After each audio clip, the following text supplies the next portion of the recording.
ইখলাসের সাথে, মুহাব্বতের সাথে নবীর প্রতি ভালোবাসা রেখে দরুদ পড়বে, আল্লাহ তাআলা ওই দরুদের বিনিময়ে আল্লাহ তাআলা তার 10টা গুনাহ মাফ করে দিবেন। সুবহানাল্লাহ। 2 নম্বর ফায়দা হলো, যে ব্যক্তি নবীর প্রতি ভালোবাসা রেখে দরুদ পড়বে, আল্লাহ তাআলা ওই ব্যক্তির 10টা গুনাহ মাফ করে দিবেন। 3 নম্বর ফায়দা হলো, যে ব্যক্তি ইখলাসের সাথে রাসূলের প্রতি ভালোবাসা রেখে দরুদ পড়বে, এই ব্যক্তিটা জান্নাত থেকে যত দূরে ছিল 10টা মর্যাদা জান্নাতের দিকে এগিয়ে যাবে। 4 নম্বর ফায়দা হলো, যদি দরুদ শরীফ পড়ার পরে আল্লাহর কাছে বৈধ কোনো কাজের জন্য দোয়া করা হয়, আল্লাহ যদি আমার জন্য আপনার জন্য মঙ্গল মনে করেন, তাহলে আল্লাহ তাআলা ওই দোয়াটা কবুল করে নেবেন। এই 4টা ফায়দা হলো দুনিয়াতে। 5 নম্বর ফায়দা হলো হাশরের মাঠে নবী মুহাম্মদুর রাসূলুল্লাহর সুপারিশ পাওয়া যাবে। এলো 5টা ফায়দা। এজন্য আমরা যখন দরুদ পড়ব, এই 5টা ফায়দা মাথা থেকে পড়ব, যে আমার 10টা গুনাহ মাফ হয়ে যাইতেছে, 10টা নেকি লেখা হইতেছে, 10টা কদম, 10টা স্তর জান্নাতের দিকে আগায় যাইতেছে, আমার দোয়া কবুল হওয়ার সম্ভাবনা আছে, হাশরের মাঠে আমি নবী মুহাম্মদ রাসূলুল্লাহ সাল্লাল্লাহু আলাইহি ওয়াসাল্লামের সুপারিশ করব। আমি যে আজকে আয়াতটা তেলাওয়াত করেছি, আয়াতের তেলাওয়াতের ধরন দেখে অনেকের কাছে চিনা চিনা লাগতেছে। এই আয়াতটা হলো সূরা ইয়াসিনের আয়াত। সূরা ইয়াসিনের আয়াত। ইয়াসিন এটা কোরআনের একটা গুরুত্বপূর্ণ সূরা। এই সূরার ভিতরে আল্লাহ তাআলা নিজের তাওহীদ, একাত্মবাদ, রিসালাত, আখিরাত, ফুলসিরাত, হাশর নাশরের বিষয়গুলো সুন্দর করে ফুটিয়ে তুলছেন। এজন্য হাদিসে আসছে, যে ব্যক্তি ইয়াসিন সকালবেলায় পাঠ করবে, আল্লাহ তাআলা তাকে 10 খতম কোরআনের সওয়াব দান করবে। সুবহানাল্লাহ। কয় খতম? 10 খতম। আরেক হাদিসে নবী মুহাম্মদুর রাসূলুল্লাহ সাল্লাল্লাহু আলাইহি সাল্লাম বলেন যে, শোনো, যদি সূরা ইয়াসিন কোন ব্যক্তি পাঠ করে, তাহলে আল্লাহ তাআলা তার সারা দিনের জন্য জিম্মাদার হয়ে যান, সমস্ত কিছু থেকে আল্লাহ তাআলা তাকে রক্ষা করেন। আরেক হাদিসে নবী মুহাম্মদুর রাসূলুল্লাহ সাল্লাল্লাহু আলাইহি সাল্লাম বলেন, যখন তোমাদের মুমূর্ষ রোগী কোন ব্যক্তি মৃত্যু শয্যায় শায়িত মরে যাইতেছে, রাসূল বলেন তার শিয়রের কাছে, মাথার কাছে বসে বসে সূরা ইয়াসিন তেলাওয়াত করো। রাসূল বলেন সূরা ইয়াসিন তেলাওয়াত করলে এই মৃত ব্যক্তি যেহেতু সাকরাতুল মাউত, মৃত্যু যন্ত্রণায় আছে, মায়ের কোলে বাচ্চা যেভাবে ঘুমিয়ে যায়, দুনিয়ার কোনো কিছুর খেয়াল থাকে না, এই মুমূর্ষ ব্যক্তির রোগীর কাছে, মৃত্যু শয্যা ব্যক্তির কাছে যদি সূরা ইয়াসিন তেলাওয়াত করা হয়, তাহলে এই ব্যক্তিটাও মায়ের কোলে শিশু যেভাবে ঘুমিয়ে যায়, এইভাবে দুনিয়ার থেকে চলে যায়। এজন্য আমরা কি করি, মারা গেলে মাদ্রাসায় খবর দিই, তাড়াতাড়ি ছাত্রকে কোরআন শরীফ পড়াও। অথচ হাদিসে আসছে কি, মরার আগে পড়তে, যে মরার আগে যখন মরে যাইতেছে আর বাঁচবে না, তার মাথা কাছে সূরা ইয়াসিন পড়ার জন্য একজন লোক বসায় দাও, সে পড়ুক। আর যে মারা যায় তার পাশে মানুষ বসে যে নানান গল্প শুরু করে, বিশেষ করে আমার কয়েক জায়গায় নিছিল, আল্লাহু আকবার, ওই মৃত ব্যক্তির জন্য একটু মাগফিরাতের দোয়া করবো, আল্লাহ মাফ করে দাও, সহজ একটু মৃত্যু দিয়ে দাও, এটাও আমি বলার মতো সুযোগ পাইছি না। এত কানে আওয়াজ আসতেছে খালি মহিলাদেরই। অথচ রাসূল কি বলেন, আরে মারা যাইতেছে, তার পাশে একজনকে বসায় দাও যে ভালো করে কোরআন পড়তে পারে, তারে বলো সূরা ইয়াসিনটা তেলাওয়াত করতে, যখন সে ইয়াসিন বলে টান দিবে, আল্লাহ রাসূল বলেন মায়ের কোলে যেরকম সন্তানটা ঘুমিয়ে যায়, মায়ের কোলে যেরকম সন্তান নিরাপদে থাকে, এই ব্যক্তিটাও নিরাপদের সাথে সুখ শান্তির সাথে দুনিয়া থেকে বিদায় হয়ে যায়, বুঝতেও পারবে না। এই সূরা থেকে আমি একটা আয়াত তেলাওয়াত করেছি।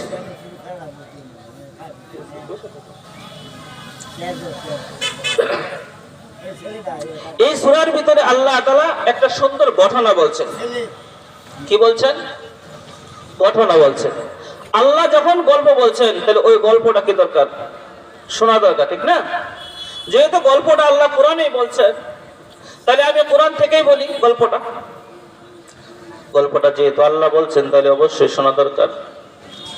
গল্পটা হলো আল্লাহ নিজেই বলতেছেন, ওয়াদরিবু লাহুম মাসালান আসহাবাল কারিয়া। হে রাসূল, আপনার সময় যে সমস্ত মক্কার কাফেররা আছে তাদের কাছে একটা জনপদের গল্প শোনান, একটা কাহিনী শোনান।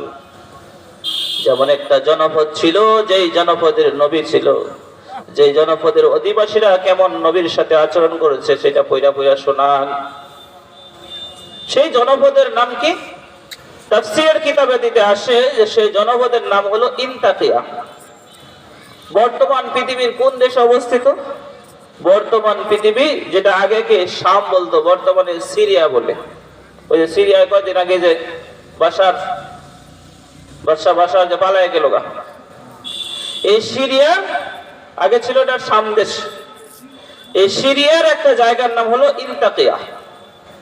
এই ইনতাকিয়া নগরীটা অনেক উন্নত নগরী ছিল, পর্যটক নগরী ছিল। কিন্তু এই নগরের মানুষগুলো মূর্তি পূজা করত। কি পূজা করত? মানুষ যত আধুনিক হয় তত নামাজ রোজা ছাড়ে, ঠিক না? তো ওই মানুষও যত আধুনিক হয়েছে তত নাস্তিক হয়েছে। আমাদের দেশেও দেখবেন, বিদেশেও দেখবেন, যারা একটু স্মার্ট বেশি, মানে পুং ফাং করে চালবার চায়, এদের ভিতরে আল্লাহ না মানার প্রবণতা বেশি। তো ওই নগরীটা, ইনতাকিয়া নগরীটা অনেক সমৃদ্ধ নগরী, অনেক সৌন্দর্য, আধুনিকতার যত ছোঁয়া সব এখানে আছে। এত সুন্দর নগরী। কিন্তু এই নগরীর মানুষগুলোকে আল্লাহ তাআলা এত সুখ শান্তি দিয়েছেন, কিন্তু এই নগরীর মানুষগুলো আল্লাহ বিশ্বাস করে না। এই ইনতাকিয়া নগরীর মানুষগুলো মূর্তি পূজা করে। আল্লাহ চিন্তা করলেন যারা মূর্তি পূজা করতে করতে তো একটা পর্যায়ে গেছে, এখন তো এই জনপদের মানুষকে জনপদ সহ ধ্বংস করে দেওয়া উচিত। কিন্তু আল্লাহর একটা নিজাম বা নীতি হলো, আল্লাহ কোন জনপদই কখনোই ধ্বংস করেন না যে পর্যন্ত ওই জনপদে, ওই এলাকায় কোন নবী অথবা নবীর প্রতিনিধি আল্লাহর হুকুম পৌঁছানোর জন্য কাউকে না পাঠান, আল্লাহ ধ্বংস করেন না। আল্লাহ চিন্তা করলেন এই মানুষগুলোর কাছে হেদায়েতের বাণী দিয়ে নবী প্রেরণ করা দরকার। হেদায়েতের বাণী দিয়া নবী প্রেরণ করা দরকার, যে নবীর কথাগুলো শুনে এরা এই মূর্তি পূজা থেকে ফিরে এসে এক আল্লাহর ইবাদত করে তারা আবার তাদের দুনিয়ার জীবন যেরকম স্বাচ্ছন্দ্যময় কাটতেছে, আখিরাতের জীবন ওইরকম স্বাচ্ছন্দ্যময় কাটবে।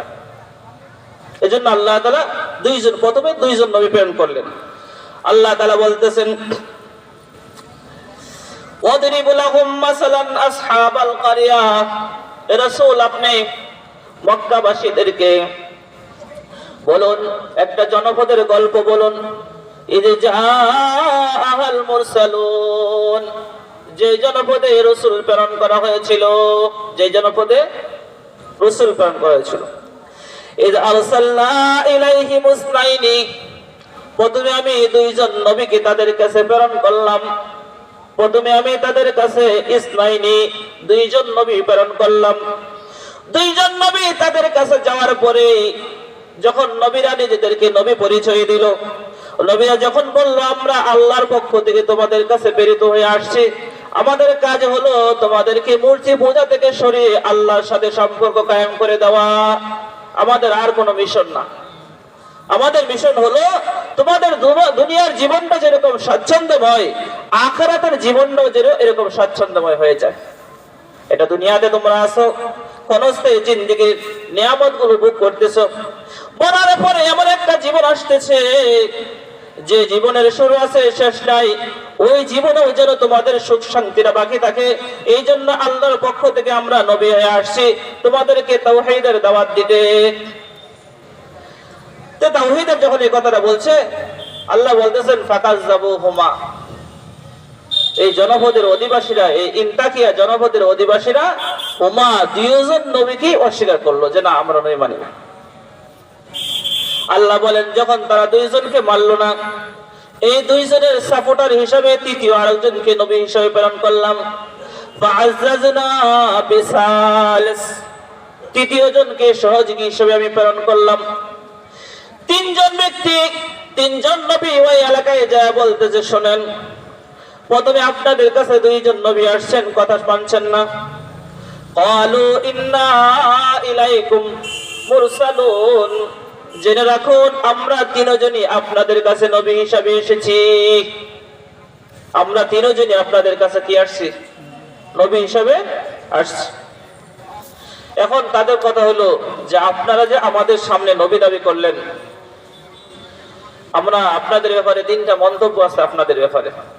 নবীদেরকে ওই জনপদের, ওই ইনতাকিয়া জনপদের অধিবাসীরা বলতেছে যে আপনাদের ব্যাপারে আমাদের তিনটা মন্তব্য আছে। কয়টা মন্তব্য?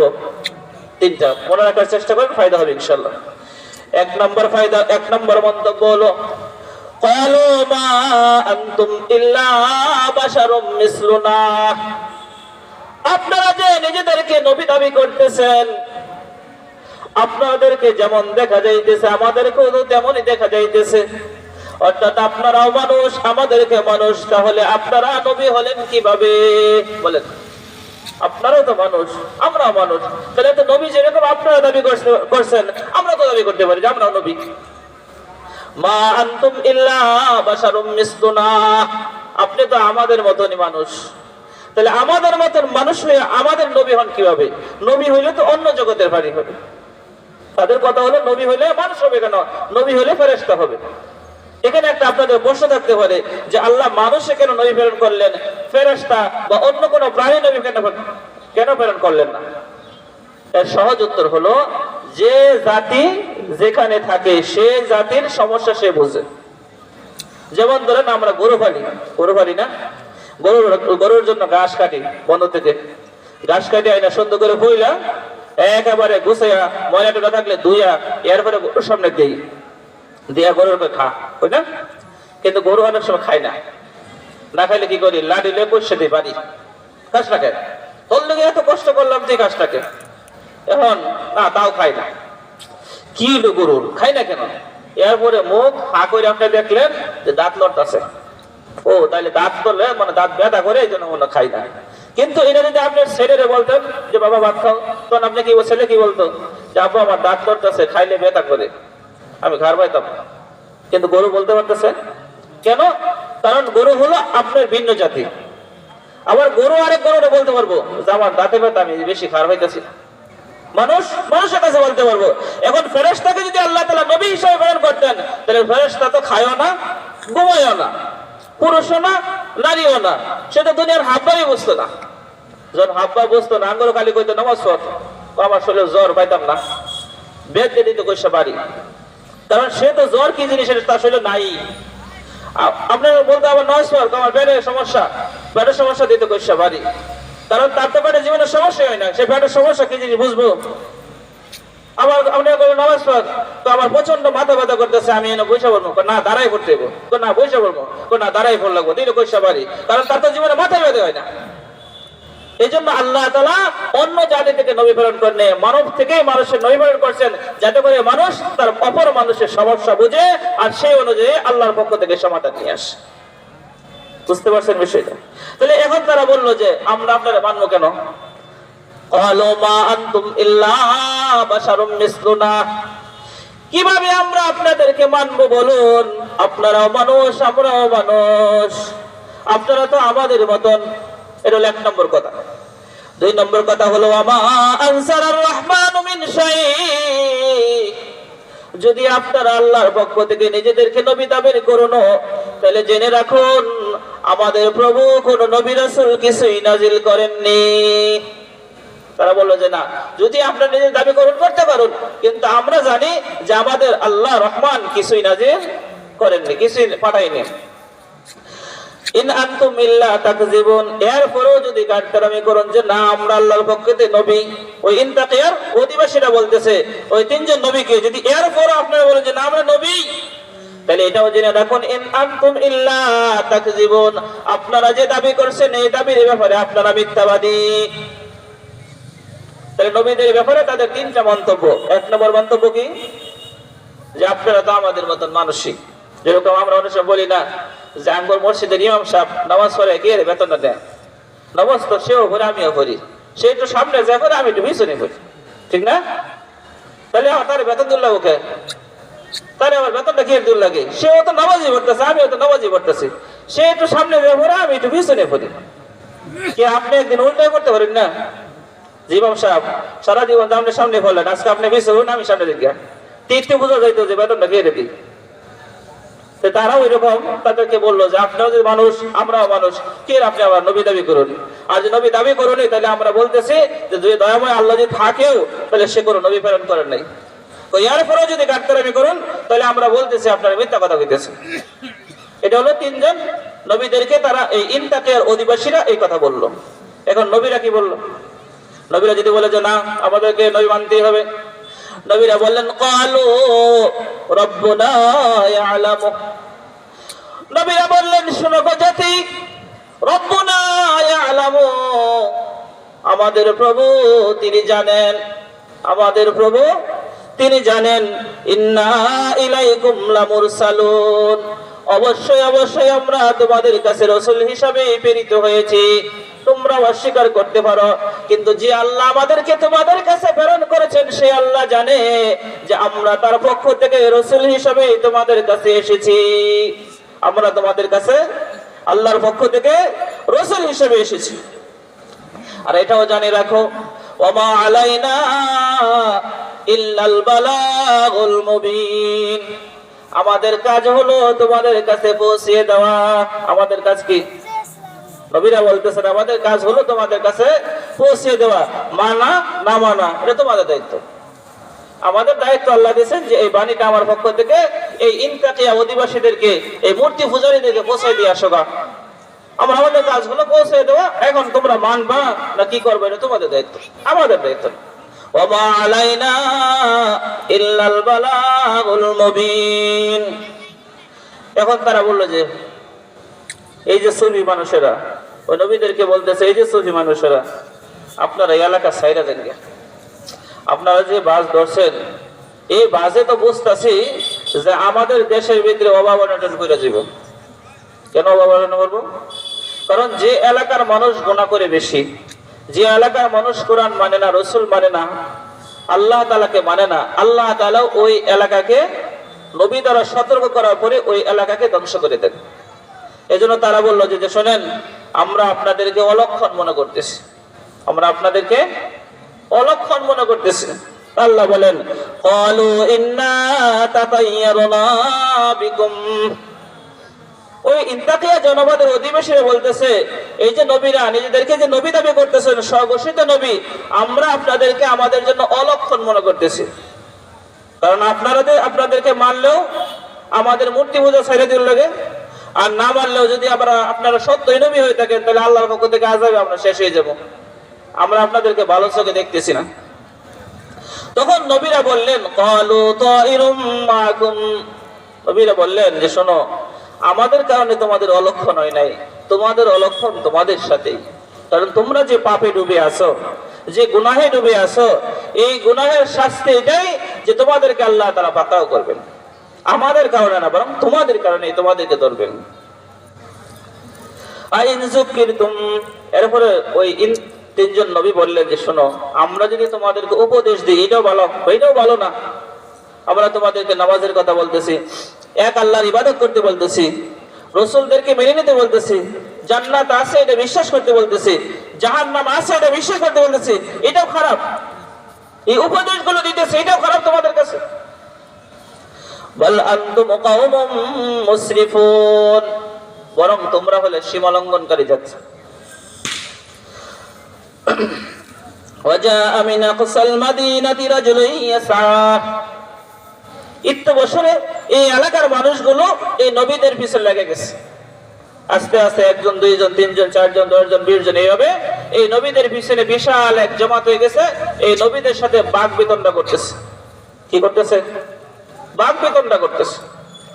তো এই নবী যখন এই ইনতাকিয়া নগরীতে প্রবেশ করেন, ইনতাকিয়া নগরীতে প্রবেশ করার শুরুতে একজন ব্যক্তির সাথে দেখা হয়েছিল, একজন ব্যক্তির সাথে দেখা হয়েছিল। তার নাম ছিল হাবিব ইবনে ইসমাইল নাজ্জার।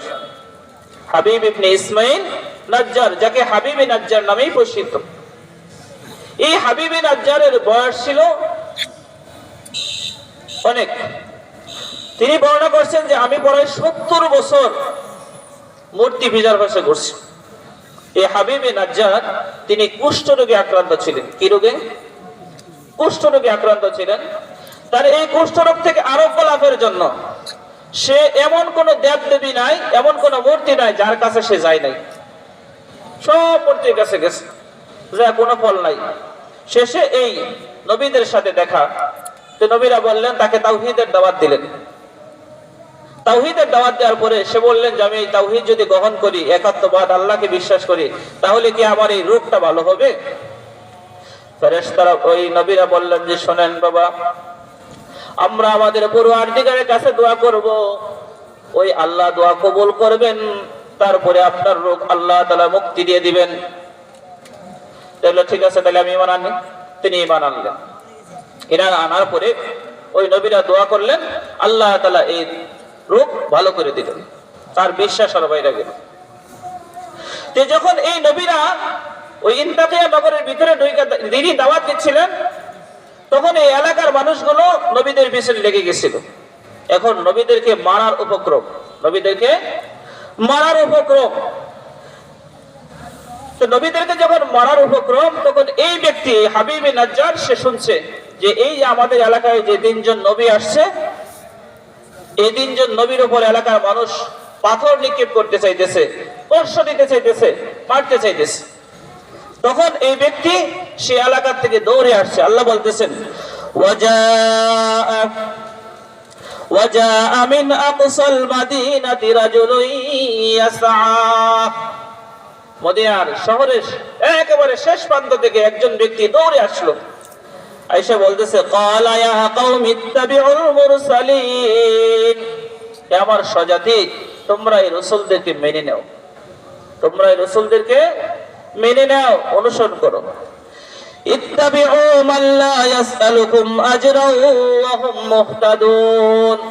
শোনো, তারা তো তোমরা তাদের অনুসরণ করো, তারা তো তোমাদের কাছে কোনো বিনিময় চাইতেছে না যে আমাদের কথা মানো, আমাদের এলাকায় বাড়ি করাই দাও, বিয়ে করাই দাও, সংসার করাই দাও, জায়গা জমিন দাও, প্রতি মাসে বেতন দাও, এটা দাও সেটা দাও, এরকম কোনো কিছুই তো চাইতেছে না। বরং তোমরা এই নবীদের কথা অনুসরণ করো, ওয়া হুম মুহতাদুন, তারাও তো নিজেরা হেদায়েত প্রাপ্ত। তখন তারা হাবিব নাজ্জারকে বলল যে তোমার বাপ স্বামীর কে? আমরা সবাই নবীর বিরুদ্ধে, আর তুই একা কিরকম যেন নবীর সাপোর্টার এরকম লাগতেছে কেন? তুই কি তোলে তোলে ইসলাম গ্রহণ করিয়াছস, না এই নবীদের কথা কি মেনে ফেলছস? তখন শেষে প্রথমে সরাসরি বলি নাই, প্রথমে কিছু যুক্তি দিছে। যুক্তি দিয়ে বলতেছে, ওমা লিয়া লা আবুদুল্লাযী ফাতারানি, আমার কি হলো যে আমি ওই আল্লাহর ইবাদত করব না যে আল্লাহ আমাকে সৃষ্টি করেছেন, যে আল্লাহ আমাকে সৃষ্টি করেছেন, ওই আল্লাহর ইবাদত করব না, তে আমার কি হলো? ওয়া ইলাইহি তুরজাউন, ওই আল্লাহর কাছেই তো তোমাদেরকে ফিরিয়ে নেওয়া যা হবে, ওই আল্লাহর কাছে তোমাদেরকে ফিরিয়ে নেওয়া হবে। যে সমস্ত আয়াতে বলা হয়েছে আল্লাহর কাছে ফিরিয়ে নেওয়া হবে, সব জায়গাতে মাজহুলের সিগা ব্যবহার করা হয়েছে। অর্থাৎ আল্লাহর কাছে মানুষ যাইতে চাইলেও আল্লাহ নেবেন, না চাইলেও আল্লাহর কাছে নেবেন, আল্লাহ হিসাব নেবেন। আত্তাখিযু মিন দুনিহি আলিহা, ও আমার স্বজাতি শোনো, যদি আমি ওই আল্লাহ ছাড়া অন্য কোন বস্তুকে ইলারূপে গ্রহণ করে নেই, ইউরিদিনির রহমান বিদুররিন, যদি দয়াময় প্রভু কোন অসাধ্য সাধন করতে চান, কোন কষ্ট দিতে চান, কোন অকল্যাণ করেন, লা তুগনি আন্নি শাফাআতুহুম শাইআন ওয়া লা ইনকিযুন, তাহলে তো এই মূর্তিগুলোর কোন সুপারিশ আমাকে কোনো কাছ থেকে বাঁচাইতে পারবে না। দয়াময় আল্লাহ যদি আমাকে কষ্ট দিতে চান, তাহলে এই মূর্তিগুলোকে আমাকে বাঁচাইতে পারবে না। তাহলে আমার কি গতি হবে? ইন্নী ইযাল লাফি দালালিম মুবিন, নিশ্চয়ই আমি সুস্পষ্ট গুমরাহির ভিতরে আছি।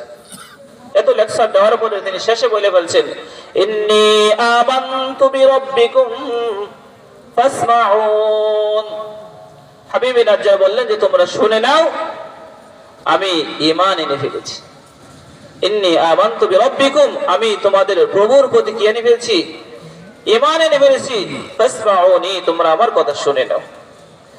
এখন এই শোনার, তারা তো প্রভুই স্বীকার করে না। তাহলে এখানে একটা প্রশ্ন, যে তারা প্রভুই স্বীকার করে না, তাহলে কেমনে বললো তোমরা শুনে নাও, তোমাদের প্রভুর প্রতি আমি বিশ্বাস করেছি? মুফাসসিরিনে কেরাম বলছেন, যেখানে কওমের মার্জি হলো নবী, নবীদেরকে বলতেছে, নবী আপনারাও শুনে রাখুন যে আমি এই কওমের সামনে সাক্ষী দিতেছি যে আমি আল্লাহর প্রতি ঈমান এনে ফেলেছি। হাসরের মাঠে যদি আমার ঈমানের সাক্ষী দেওয়ার প্রয়োজন পড়ে, তাহলে আপনারা সাক্ষী দিবেন। এই কথা যখন হাবিব বিন নাজ্জার বলছে, সে ঈমানের ঘোষণা দিয়েছে, তখন তার কওমরা, তার উপর তাফসীরের কিতাবে বিভিন্ন উক্তি আসছে। এক riwayate আসছে যে তাকে সবাই কিল লাঠি ঘুষি মারা শুরু করছে, যে হ্যাঁ তুই আমাদের মাঝে আমাদের মূর্তিগুলোকে বদনাম করতেছস, আমাদের দেব দেবীদেরকে বদনাম করস, আর তুই এই নবীদের ধর্মের প্রতি, এক আল্লাহর প্রতি বিশ্বাস করে আমাদের পুরো ধর্মকে কলঙ্কিত করে ফেলছস। এই জন্য যে যেভাবে পাইতেছে, কেউ পা দিয়ে, কেউ হাত দিয়ে, যে যে পাইতেছে তাকে মারতেছে। অন্য riwayate আছে যে তাকে পাথর নিক্ষেপ করে মেরে ফেলছে। যখন হাবিব বিন নাজ্জার মারা যাইতেছে, তাকে মারতেছে, ওই সময়ও দোয়া করতেছে, রব্বি ইহদি কওমি, হে আমার প্রভু আমার স্বজাতিকে আপনি হেদায়েত দিয়ে দিন। হে আমার প্রভু আমার স্বজাতিকে কি দিয়ে দিন? হেদায়েত দিয়ে দিন। মরতেছে তাও এই দোয়াই করতেছে। এরপরে যখন তিনি এইভাবে তাকে মারতে মারতে শহীদ করে ফেললো, আল্লাহ তাআলা তাকে জান্নাতের স্থানটা দেখায় দিলেন। কি দেখে দিলেন? সে জান্নাতের কোথায় যাবে, জান্নাতে তার ঠিকানা কি হবে, সেখানে তার স্থান কি দিলেন? দেখায় দিলেন। জান্নাতে তার স্থান বা ঠিকানা দেখায় দেওয়ার পরে ওই সময় সে একটা আফসোস করতেছে, জান্নাহ, বলা হলো জান্নাতে প্রবেশ করো। হাবিব বিন নাজ্জারকে বলা হলো, ও হাবিব বিন নাজ্জার জান্নাতে প্রবেশ করো। ক্বালা ইয়া লাইতা কওমি ইয়ালামুন, জান্নাতে যাইতেছে আর আফসোস করতেছে, হায় আমার কওম যদি আমার বিষয়টা জানতো, যে আমার আল্লাহ আমার সাথে কেমন মুআমালা করেছে। দেখেন সে মরে গেছে, জান্নাতে যাইতেছে, এরপরেও সে তার কওমের চিন্তায় আছে, স্বজাতির চিন্তা আছে। এই আমার মূর্তি পূজারীর স্বজাতি যদি আমার অবস্থাটা এখন জানতো, যে তারা তো আমার এখন তার ঘুষি দিয়ে, লাঠি দিয়ে, পাথরের আঘাত করে মেরে ফেললো, ঠিক আছে আমি মরে গেলাম, কিন্তু মরে যাওয়ার পরে আমার অবস্থা যদি তারা জানতো, কি জানতো? বিমা গফারা লি রব্বি, যে আমার প্রভু আমাকে ক্ষমা করে দিয়েছেন। আমার প্রভু আমাকে কি করে দিয়েছেন? ক্ষমা করে দিয়েছেন। ওয়াজআলানি মিনাল মুকরামিন, এবং আমাকে সম্মানিত ব্যক্তিদের মধ্যে গণ্য করে নিয়েছেন। আমার প্রভু আমাকে মাফ করে দিয়েছেন। আমার প্রভু আমাকে আরো যারা আগে মারা গেছে সম্মানিত ব্যক্তি হয়েছে, তাদের ভিতরে আমাকেও একজন গণ্য করে নিয়েছে। অথচ হাবিব বিন নাজ্জার কি ছিল জানেন? নাজ্জার অর্থ হলো সুতার, কাঠমিস্ত্রি। একজন কাঠমিস্ত্রি নবীর প্রতি ঈমান আনার কারণে, নবীর সহযোগিতা হওয়ার কারণে আল্লাহ তাআলা তাকে মরার সাথে সাথে বা মরার সময় জান্নাতের ঠিকানা তাকে দেখায় দিয়েছেন। ওই সময় মরতেছে আর তার স্বজাতির জন্য আফসোস করতেছে। আফসোসটা মরে যাওয়ার পরে কোনো ব্যক্তি যদি কিছু বলে, ওইটা কি যারা জীবিত আছে শুনবে? শুনবে না। মরে গেছে, মরে যাওয়ার পরেও আফসোস করতেছে, কিন্তু ওইটা তো জীবিতরা শুনবে না। কিন্তু ওই কথাটা শোনা দরকার, ওই কথাটা জীবিতদের জন্য কি দরকার? শোনা দরকার। এই জন্য আল্লাহ তাআলা এই কোরআনে আয়াত নাযিল করে আমাদেরকে শোনাই দিলেন।